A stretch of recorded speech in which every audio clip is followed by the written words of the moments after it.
Thanks for watching Esports Monies. Subscribe and enable notifications with the bell icon so you don't miss any of this questionable content. And if you hit the like button, I'll probably get more views or something, so go on and do that too, I guess. Thanks. Ladies and gentlemen, my name is Esports Monies, ESM, MAC10, whatever you want to call me. And welcome to what's kind of... push this down just a hair more. What's kind of an irregular show from me, so if you guys keep up with my content on the regular, it's mostly me streaming games or making guides for Dota 2. This video is actually about cryptocurrency, as the title would imply. So I'm going to talk a little bit about what a cryptocurrency is, or I guess what Bitcoin is. I'm going to use as an example because it's the easiest, it's the one I'm most familiar with. And then I'm going to talk a lot about the others. I'm going to talk about the mining craze. I'm going to talk about what people are mining. I'm actually doing a little bit of mining myself, but actually bought the card for gaming. I'm not hoarding cards. I'm streaming this on a 760, on a GTX 764 gig, which is my backup card because I've actually been mining on my 1080 Ti lately. And if I start to notice performance issues in anywhere other than VR, I will probably have to stop mining and put my 1080 Ti back in this rig. So, let's get started. So, first I want to talk a little bit about the name Esports Monies, because the name actually came from a now defunct cryptocurrency. So, let's go ahead and go Sir Scoots. So this guy, Sir Scoots, money, should be a GIF. So there's this GIF from back in the old days when Sir Scoots, Scott Smith is his name, worked for Evil Geniuses. And during that period of time, they did a promotional video for a StarCraft 2 player named Stefano. And when he joined the team, they had this segment where they interviewed Sir Scoots, who's the COO of the company at the time. And before they interviewed him, they had like this 2-second clip of him doing this, which is now a GIF. So a freeze frame of this was actually the logo of Esports Monies. And on the show Live on 3, which is probably to this day, I think, the best esports show, podcast, or anything similar to it that there has ever been, and maybe will be. Like, it literally was the best show I've ever seen in my life. Think of if you watch any esports podcast or keep up with that, think about that, but just raise it in order of magnitude. It was hosted by a guy named DJ Wheat, who is now the head of Twitch Creations. He's actually he's had a big role at Twitch for the last several years. Sir Scoots was another host on it, who at the time was COO of EG. So we would hear things like, if you're watching my videos and you're a Dota guy, you probably know that I'm not the biggest fan of League of Legends, and if you're a Dota guy, you're probably not the biggest fan of League of Legends either. And there's this scandal where people were talking about how Riot Games basically went to a bunch of people and said, you can't have a Dota team and a LoL team. But if you have a LoL team, we'll pay for all of their bills. And that's super sketchy, that's super ethically dubious, might have not even been legal, and Riot was denying that it ever happened. And the awesome thing about having the COO of the premier, the largest and wealthiest, most successful North American esports organization, and they were like this even before they were Dota giants. Evil Geniuses has been huge since like 2011, 2010 even. And Sir Scoots was like, look into my eyes, 100%, this is the offer we got. Because he was the COO of the company, and the CEO was Alex Garfield, a name you probably are more familiar with if you follow esports at all. So, on the show Live on 3, they said the term Esports Monies as sort of a joke, because money was kind of shit in esports at the time. We're talking like the best StarCraft players in the world. The biggest tournament would give you 60 grand to yourself, but you had to play in that tournament for you had to basically win every single match in that tournament, GSL, and you had to win everything for like 4 months straight to finally get that $60,000, $50,000. It was more like 50. The first big event was like 90, but then it was 50 from then on. So compared to today, where everyone on EG that won TI got like $1.2 million each for like a 2-week event, a 4-month event that pays you 50 grand is nothing. It was absolute trash. And StarCraft 2 is I think it's safe to say, a bit more of a stressful game than Dota 2. Like, I mean, not to take away from my game, it's it's pretty stressful. So esports monies was kind of a meme on that show, just to say the word esports monies. Like, they might not, Sir Scoots and DJ Wheat might not describe it as that, but it was. Also, there was a third host, I don't want to like leave any gaps here, named Slasher, Rob Brousseau, I think is how you pronounce his last name, and he is a journalist in esports. He's kind of been on hiatus for a while, but at the time he was probably the most significant journalist in esports. Slasher was his handle. So now I'm going to go back over to cryptocurrency market cap. So I made this cryptocurrency. I called it Esports Monies. Me and a programmer that I paid like $100 to help me basically make a Litecoin clone or a Dogecoin clone out of this cryptocurrency. So I made it, and when we made this currency and uploaded the nodes, there was issues getting everything to launch perfectly because I didn't want to have any pre-mine. I didn't mine I don't think I mined a single block of this before it went live. And in retrospect, I probably should have pre-mined at least one block. We'll get into what a block is in a moment. So because of the fact that I didn't really test it, because I didn't want to look like I was doing anything sketchy, it kind of fell apart. Like at the start, it just sort of like imagine a race, like a sprint, and you just trip at the very first step and fall on your face, and everyone just like swarms past you. And that's basically what happened to it. But I really liked the idea. I really liked the name Esports Monies, and I changed my Twitter to it because I was trying to promote the currency at Esports Monies. And since then, I've just sort of kept it, and that's how the handle Esports Monies was born. Before that, I was Mac 10. So I go with Esports Monies, or ESM for short for that. And this happened, like me commissioning this and writing a white paper up. Like I actually found the white paper for Esports Monies on my hard drive. It's been copied several hard drives over now. This was from January of 2014. I was originally a Litecoin guy. So yeah, long time.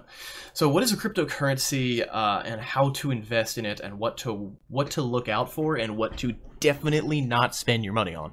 So the way cryptocurrency works is imagine this thing called a block is basically floating through the internet, and it's being hosted by a bunch of nodes, which are basically things that host the currency on the internet. And when these nodes, so when this block is floating around, what the block is it's literally a block of coins. And to get that block, to get those coins, you basically, and I'm kind of dumbing this down or oversimplifying it in some ways, but you basically have to solve a password. And so when you're mining, you're basically throwing, if you have like 1,000 hashes per second, that's like 1,000 attempts to solve that password every second. And if you solve it, you get that block. And if you're pooling your mining power with someone else, then you are basically saying, when this pool finds a block based on my percentage of hashing power that I've put in to find this block, I'm getting that percentage of coins. So even though, like, let's say theoretically a Bitcoin is worth, I don't know what a Bitcoin, the block size currently is, because the block size gets smaller and smaller for most coins as they go on. But let's say if it were 10, please ignore that. If it were 10, then let's say it would take me like 10 years to mine a block. It would take me 10 years to mine a block, probably longer than 10 years to mine a Bitcoin block solo alone, like probabilistically speaking. But it would say over an infinite period of time and how long it takes you to find a block, this is how much money you would make mining Bitcoin on average. So instead of gambling to just try to find a block by myself, I pool my mining power with other people, and I get paid what they're getting paid. Like, we all share in finding this block, and we all share the sums of it. So instead of getting paid $150,000 after 20 years of mining, I get paid like $5 a day. That's basically what's going on when you pool your mining power. So when a block is solved, that's added to the blockchain, and all transactions that were sent and that are moving through the network at that period of time are moved one confirmation forward, or moved one step forward to completion after a block is found. Now, Bitcoin's block time, if I'm not mistaken, and don't give me too much crap for this because all of these different cryptocurrencies have different block sizes and different block times. So I think Bitcoin's around 15 minutes, and this is actually a huge problem for it. And you probably have already gotten onto why this is a huge problem. Because if a block is created every 15 minutes, and found at even the maximum possible speed, that means that every 15 minutes you're finding a block, and that means you can only get 4 confirmations or move a coin 4 steps along 4 times in an hour. So that's really, really, really slow. There are a lot of different ways that people can try to double spend or do fraudulent things with cryptocurrencies. And with 1 or 2 confirmations, there's a chance, though with 2 confirmations, it's very, very unlikely, even with 1 confirmation, someone has to know what they're doing to try to fake a transaction on the blockchain. However, after 6 transactions, or 6 confirmations, it's generally considered to be a mathematical impossibility. It's just so improbable that it's considered a mathematical impossibility that someone has forged a transaction on the blockchain. So the way that you actually can think about Bitcoin is that it's a ledger. It's a ledger floating through the internet. And you have on your computer, if you have a Bitcoin wallet, you have private keys. And what these private keys do is when you run them through a Bitcoin wallet, you get access to those coins. You have the ability to move those coins around on the ledger. So it doesn't matter, as long as you have the private keys. That's what a paper wallet is. When people talk about Bitcoin paper wallets, they're just those private keys that allow you to move things around on the blockchain. So I was actually just reading an interesting thread on Reddit about like what coin is dying. What coin was expected to succeed but is failing? And the one that people were talking about the most was Litecoin, and the one people were talking about the second was Bitcoin. Well, what is Litecoin? So, and well, why is it better than Bitcoin? Because let me get this out of the way before we continue. Bitcoin is the most valuable cryptocurrency because it has a brand name, because it has a brand value, because it is the first cryptocurrency, and it served as the template for which Ethereum and all of the other cryptocurrencies were created. So that's huge. That's very historically valuable. That being said, because it was the first, it makes it the oldest, most primitive, with the worst technology and the worst equipped to deal with the problems that arise as the blockchain gets bigger and bigger and bigger. Right now, if you want to use a light wallet, which basically gives you access to your coins on the ledger and move your coins around just based on having your private keys, it's very, very simple to gain access to, it's very easy to gain access to your cryptocurrency and then move them around. The problem here lies in if you want to download the full wallet, which is really like the only way that I handle cryptocurrencies. I don't like those light wallets. I don't trust them as much because I'm really old school that way. Like I've been doing this for years and years and years and years and years. I like to have my full wallet downloaded. And when you download the full wallet, you are not trusting anyone but yourself to move your coins around. And when you do download the full wallet for any cryptocurrency, you are downloading the entirety of that currency's blockchain, which is the entire ledger. That entire file that has the history of every single transaction that's ever been sent over the network is now on your computer. With most coins, it's not very big. It's like a gig or 2 tops. It's like 40 gigs with Bitcoin because there's so many transactions, and the transaction size in terms of data is way too large for it to be sustainable at the volume of transactions that it has. These are all problems that Bitcoin faces.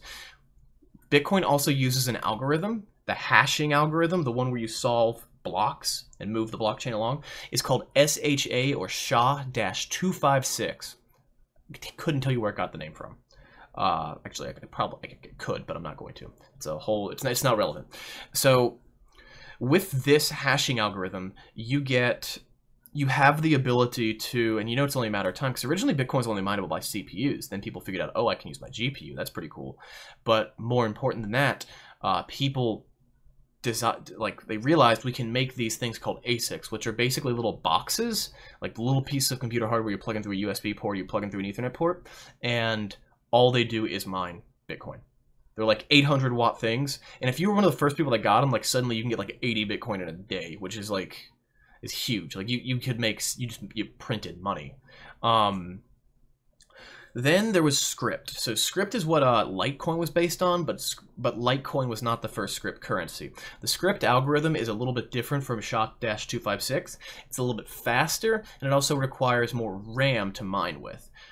Eventually, ASICs did come for the Script currency, but it took longer because you needed actual RAM in order to perform that hashing algorithm. So in the end of 2013, early 2014, when Bitcoin had basically been shelved for most people that mined with graphics cards, you could still mine Litecoin at a very reasonable rate and make money because there weren't really ASICs for it. And then suddenly the ASICs started coming in for Litecoin. And there's Bitcoin, there's a lot of different coins that use the SHA-256 hashing algorithm. In fact, a lot of the ICOs, which I will get into, use that hashing algorithm. But I should probably warn you guys, I might get into a little bit of adult language here, but I'm trying not to because then the YouTube algorithm penalizes me, but I'm going to try not to. But the SHA-256 algorithm was used by a lot of Bitcoin clones, and a clone is different from a hard fork, and I'll talk about that in a moment. But when an ASIC comes out for SHA-256 and enough people get their hands on them, it doesn't matter what coin it is, because the algorithm is mineable by that ASIC. There are enough services on the internet that if there is an ASIC that can mine your coin, period, even though most people aren't using it to mine your coin, as soon as your coin becomes slightly relevant in terms of mining ability, then you'll get enough of the ASICs that it will, like the mining profitability of every coin is usually very, very similar because there are so many people mining with services such as NiceHash that will redirect their mining power to whatever's most profitable at the time. So what is a fork and what is a clone? So a clone is basically, I'm going to take the source code for Bitcoin, I'm going to make my own currency, I'm going to start it right now, right here, today, and what it's going to do is what I did with esports monies. The blockchain starts today. You can't open up a Litecoin wallet with esports monies. It doesn't work that way. They are two separate blockchains. A fork is when suddenly a currency becomes two, and this is what happened when Bitcoin Cash, the number 4 currency, was created. Bitcoin Cash is a lot like Bitcoin, except transactions happen a lot faster. The technology is better, but for some reason people decided to stick with Bitcoin instead of Bitcoin Cash. I don't really like Bitcoin Cash or Bitcoin. Surprise. So with Bitcoin Cash, what happened was, let's say I had 10 Bitcoins on the last day of July, because Bitcoin Cash came out August 1st. The next day I could download Bitcoin Cash's wallet, and I could actually load my Bitcoin wallet into Bitcoin Cash, and suddenly, however many Bitcoin I suddenly had that amount of Bitcoin Cash. Now there's a coin called Clam. I call it Clam coin, but it's really just Clam cryptocurrency. It's just Clam, and the plural is clams. The way that currency was created was the developers actually mined all of the currency before it was released, and then they sent out 4.6, I think was the total number, of clams to every single Litecoin, Dogecoin, and Bitcoin wallet that had any balance at all before whenever its release date was, which I think was April or March of 2014. And so every single address that had some Bitcoin, Dogecoin, or Litecoin, either of those 3 wallets, got Clam. And so you could actually load those wallet files into the Clam client, and it would give you credit for 4.6 of them. And at the peak of Clam a few weeks ago, it was worth like 40, that's like 4.6 is like over $50 because it was like a $12 coin. So I found that out and got like $160 for free. It was really, really cool. And then all of the excess coins the developers deleted. But Clamcoin's different from that. Clamcoin was just recognizing those other wallets and sending them out, versus it wasn't actually a hard fork. A hard fork says, I load up my wallet into your currency and from another currency, and because they share the same ledger up until where they forked, before where they forked, that road is the same for both currencies. So the Bitcoin Cash blockchain goes back to the very start of Bitcoin in 2009. So that separates a hard fork from a clone. Okay, so really quickly I want to talk about Ripple and what Ripple is. Ripple is a currency. I don't actually know its hashing algorithm because you can't mine it. What Ripple is it's a cryptocurrency that's based on blockchain tech that is used by the Ripple company or the Ripple group. They're the people that made Ripple, and they have partnerships with a bunch of banks. And so Ripple's actually accepted as a form of payment by a bunch of financial institutions. Ripple has a potentially infinite amount of coins that are minted and only mintable by the people that originally created the coin in, I want to say 2012. And people have learned to accept Ripple as a thing just because it's been around for so long. Ripple, in my eyes, is a scam. Bitcoin is analogous. Cryptocurrencies are supposed to be analogous to gold. The only difference is you don't actually store them. You just have a spot on a ledger that cannot be taken from you. Unless you lose those private keys, there's literally no computer power in the world that can take that coin from you. It's the equivalent of owning gold. Ripple is the same way. You own them, no one can take them from you. It's not like a bank account where you see it. It's a cryptocurrency that is stored in a wallet file on your computer. The problem is, it's basically Chuck E. Cheese coins. It's basically tickets at an arcade. It's an artificial currency created with its own ecosystem. It's not mineable. You can't go grab it out of the block. You buy it from the company that made it. And this is where I have to get into ICOs. So ICOs are initial coin offerings. I can't tell you which on this list are ICOs because I just kind of ignore them. What is an ICO? So an ICO is basically where all of the coins are mined initially, or at least a huge chunk of those coins of the cryptocurrency are mined initially, and the majority of people that own it never mine it. They just buy it at an initial coin offering price as it started out, and that's it. And to me, this is the most disturbing concept, the most disturbing trend in cryptocurrency lately, because these coins are backed by nothing. Nothing except the people. When people say Bitcoin is backed by nothing, it's kind of true, but it's also kind of not. So when you talk about a cryptocurrency, who is backing Dogecoin right now? The zillions of hashes that are mining it. All of the people that are mining this currency are supporting this currency with the mining power of their computers. There's a decentralized network of people that are spending money on electricity and devoting computer power that could be doing something else to mining this currency. And as you guys should probably, I didn't say this directly, but I've kind of implied it, mining the currency makes it more likely that you're going to get that block as soon as it's released, or someone will get that block, and you want that to happen because that moves the transactions forward in the ledger, and that increases the speed of the network and increases the strength of the network. Because one of the only ways that you can forge that first or second confirmation is if you have 51% or more of the hashing power that mines on that network. But if you don't have that, then it's out of the question for you to forge even those 1 or 2 confirmations. So that's what a 51% attack is. So with ICOs compared to traditional mineable cryptocurrencies, instead of having a large decentralized network of people mining it that backs it, which again, you can look at that and say, well, that's nothing. It's not really backed by anything. Fair argument, but that's a whole nother conversation. So with a typical cryptocurrency, it is supported by all of the people that mine it. A decentralized network of people devoting hashing power, electricity, computer hardware to mining it and supporting that blockchain. With an ICO, it's literally one organization, one entity, one person, one group that keeps that ledger moving, keeps that network alive. Everything about that ICO is out of your control and is guaranteed to you entirely by a single entity. And that is why ICOs, every ICO, at its foundations, every single ICO is a scam. I said it. Every ICO is a scam. If you have your coins in an ICO, you might make money. But in the long term, you are basically just using another bank. The purpose of cryptocurrency and the thing that makes it interesting is the fact that it's the Wild West. You're basically going to a guy that says, I think I can tame the Wild West and make my own bank out of this decentralized system. The only reason that this system has flourished is because it's decentralized, and then try to centralize it through an ICO.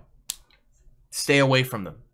Stay far, far away from ICOs. The only one that I would say maybe don't stay away from is Ripple, and that's only because it is the most stable scam. I think Ripple is a scam. I really do. I don't think it's going to lose its value. I think it's going to stay relevant in the crypto sphere forever. But I do believe at the heart of it is a scam because it is a centralized cryptocurrency. And the point of a cryptocurrency is to be decentralized. That's one of the things that makes it great. That might be the thing above all. That might be the greatest thing about cryptocurrency is how decentralized it is.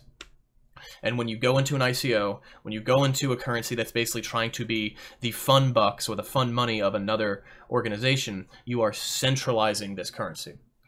So stay away from ICOs. Like, really just stay away from ICOs.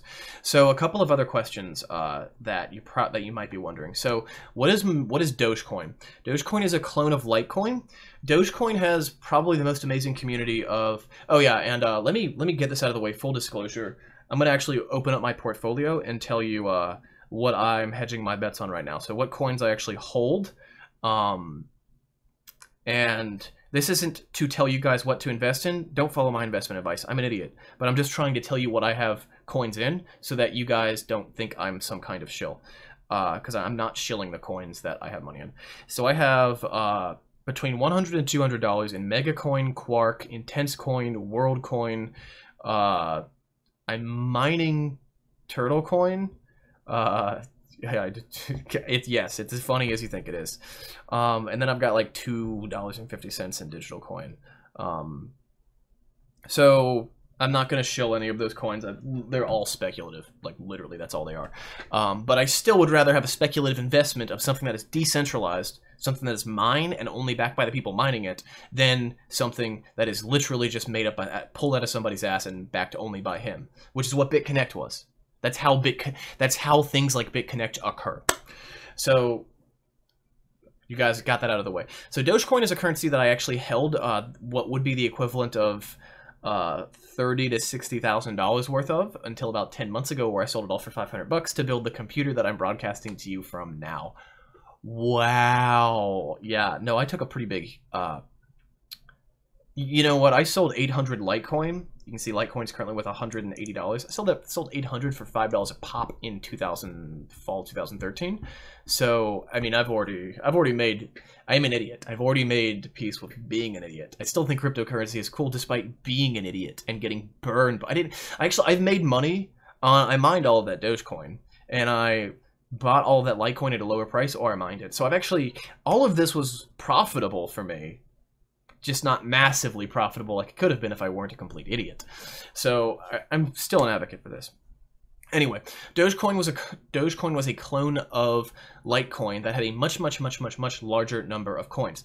This is nice for a lot of reasons. One being, if the market cap gets high enough, then when you start sending Dogecoin, your fee might be a Dogecoin. A Dogecoin is like a penny or 2 pennies or 10 pennies at most. Like, let's be fair, Dogecoin's never been 10 pennies. If Dogecoin were 10 pennies, that'd be a very large amount of money. But even if Dogecoin had a massive market cap, and it was at 10 pennies, and you have a transaction fee of a couple pennies, then that's fine because you don't care about a couple of pennies. Versus Bitcoin only has 16,000, it's worth 11.3 grand, and so when you send $500, you're sending a fraction of a Bitcoin, and the minimum transaction fee is going to charge you like $20 or $30, which is really annoying for me because a lot of times when I see a currency that I'm interested in, I'm not going to throw my full paycheck at it. I'm not going to throw my life savings at it. I want to buy a couple $100 of it. Whoa. I guess I should just buy $300 of it then, because I'm not going to want to buy it again, because if I spend $200 on it, I actually get to spend $170. If I spend $100 on it, I get to spend $70, because the transaction fee is like $30 once I get through the fee of the exchange, which is usually pretty fair, Coinbase's fee, which is and then the actual transaction fee of the Bitcoin network, which is gargantuan. People wonder what happens, is there a limited supply of all these currencies? Most of them have a limited supply. Eventually, you will not get blocks. Well, you will get blocks, but they will be smaller. Well, where do these new coins come from that are in these blocks once all the blocks on paper are gone? Well, all of these transaction fees go into making the new blocks. So you need those transaction fees to exist in order to keep people mining your currency after all the blocks have been mined. Because otherwise, people will just stop mining it, and the currency suddenly dies.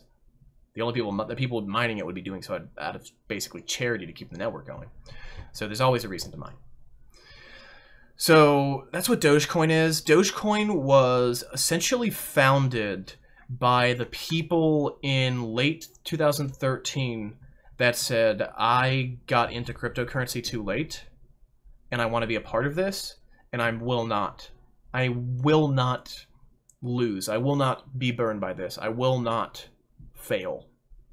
And the community was so good. The community's so incredible. The community's so awesome. It's one of the reasons why, as much of a joke as it is, Turtlecoin, when I say it out loud, makes me want to crack up. But hey, Dogecoin is worth like $1 billion. So actually, how much is Dogecoin worth?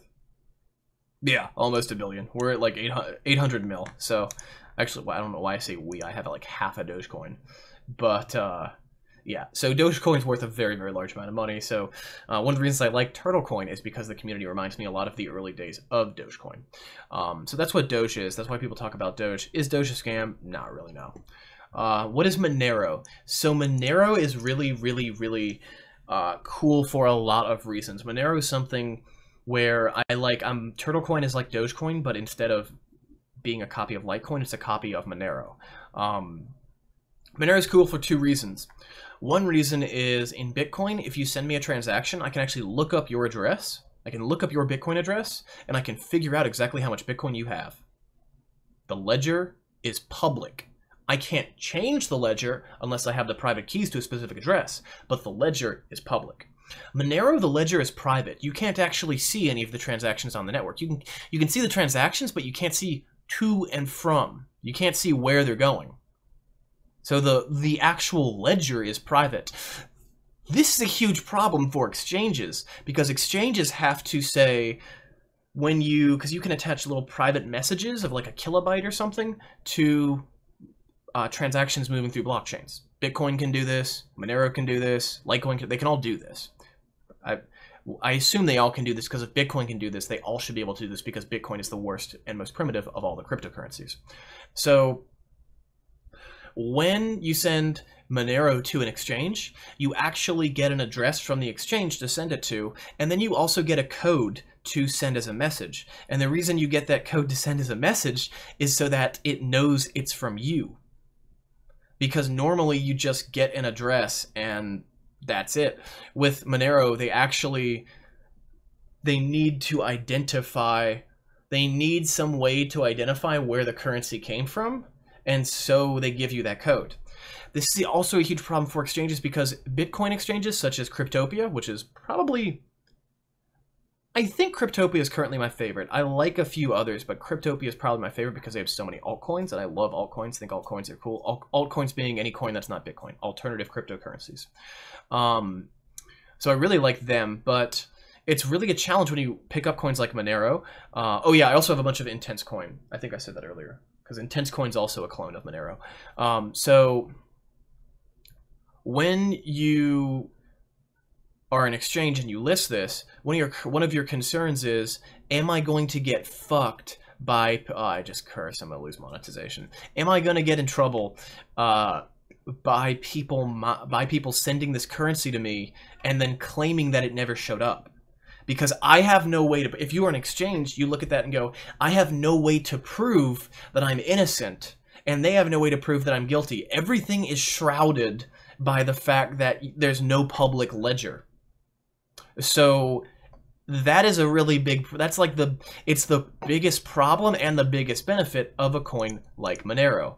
But at the same time, back in the day, people would go, I just stole like 80 Bitcoins or 800 Bitcoins, so I'm multimillionaire. And people would be like, wow, you got all those Bitcoins, so you got that money, and it's like gold, so it's unidentifiable. Nah, bullshit, it's identifiable. You can see where the Bitcoin's coming from, you can see where that address is, and if you ever try to turn it into cash, like physical cash, then somewhere along the way, there's a link where people are going to know you stole that money. But if you send that Bitcoin to an exchange and people aren't paying attention, you sell it for Monero and withdraw that Monero, it's laundered. It's 100% laundered. So it's kind of sketch, and a lot of people are going to be like, I don't know why this needs to exist. but it's what gives it value because of the fact that it's unique technologically in that way. And before you freak out, there's something else about Monero that makes it cool. So I talked about Script, which is Litecoin's hashing algorithm. Litecoin was not the first. The first was actually a coin called Nova Coin, and the developers pre-mined it, which means they mined it before they made the announcement. And because it was a pre-mine, Nova Coin is no longer relevant. It was the people were technological genius. They created this awesome coin, and then they made it into a scam and screwed themselves over. Litecoin literally copied the tech one-to-one, but was honest and didn't try to scam. And because of it, Litecoin is now still top 10 market cap 5 years later, 6 years later. So Monero's hashing algorithm is called Cryptonite. Yes, it's a play on crypto and night, and also kryptonite, and it's a play on a million things. The thing that's really cool about it is that it's super, super, super RAM intensive. So you're going, oh, so you can't mine it with an ASIC? Yeah, but that's not the point. The point is, not only can you not mine it with an ASIC, like ASICs, it's ASIC resistant to the point where currently there is no ASIC that can mine it, and it would cost you so much money to develop something that could mine it, you're basically banking on the price of Monero skyrocketing, and you having that ASIC for a long time. Like you'd have to, it would be so expensive to develop that it currently doesn't exist right now. So that's cool, but the thing that's cooler than that is that when you mine this currency, you don't use nearly as much power as other currencies. So I have a 1080 Ti. My 1080 Ti is in another rig right now, and it's running at 44% power in EVGA over. In EVGA XOC, I have it running at 44% maximum power allocated to it, and I'm getting 700 hashes.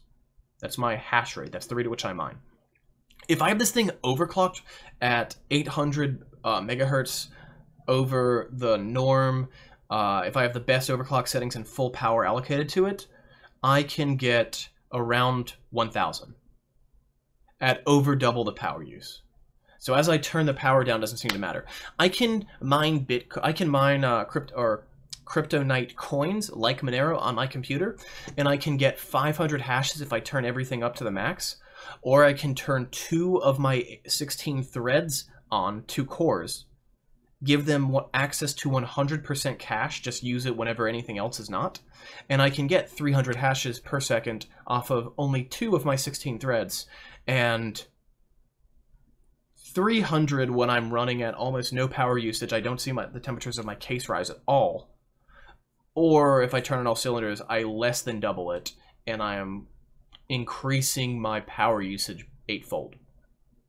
So that's what's really cool about Monero to me. It can't be mined by ASICs, and it doesn't use a lot of electricity. So it's really cheap to mine. And the mining profitability of it is very high. It's competitive with any other currency that people are mining with graphics cards. So if you have questions about cryptocurrency, leave them in the comments below. I'm just some guy that's been doing this for a really long time. I'm no expert. If I'm an expert, I'm the kind of annoying self-proclaimed expert. Ethereum, I didn't really touch on, but Ethereum is probably going to be the Bitcoin replacement, just because it's better at everything that Bitcoin does. Honestly, I've never owned any Ethereum. Actually, that's a lie. I have a very, very, very tiny amount of Ethereum. I think I have like $1 worth of Ethereum. But I've never bought it. That was someone paying to rent one of my computers to mine with. They paid me with a little bit of Ethereum.